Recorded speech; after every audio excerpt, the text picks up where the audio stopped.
All right, installing cam today. This is the Summit Racing 1107 cam.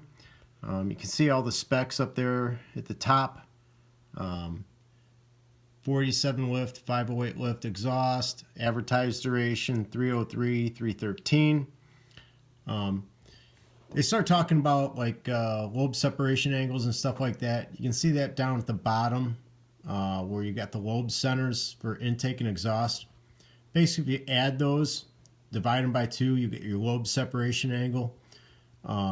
This will be a 114. You get down into, say, 108 range. That usually means you've got a lot more valve overlap, a lot more scavenging. This engine's going to have a blower on it, so you want a little bit higher number, your 112, 114 area for lobe separation, or yes, lobe separation angle. A little less scavenging. And you can kind of see where the scavenging happens here.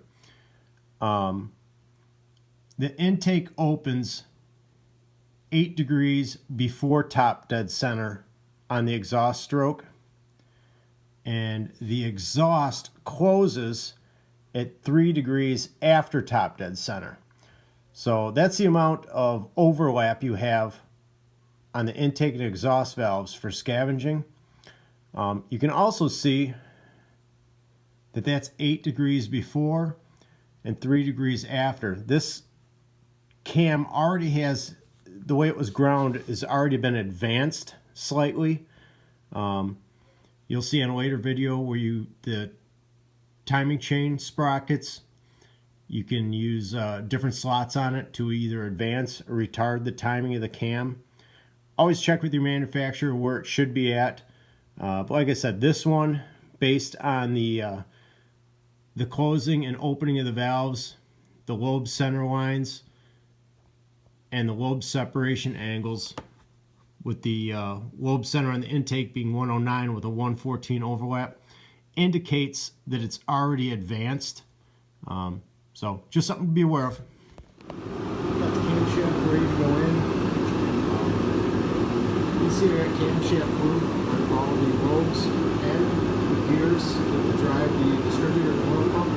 Make sure you lube those also. The journals where the bearings are, get a good coating of Permatex assembly lube, and you slide it in.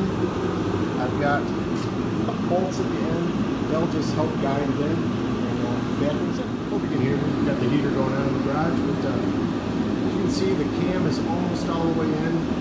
And this is a tricky point. That's why I have these bolts in the back of it. There are tools you can buy, but a couple bolts work fine. As you're trying to get that last journal in, that gets you the leverage.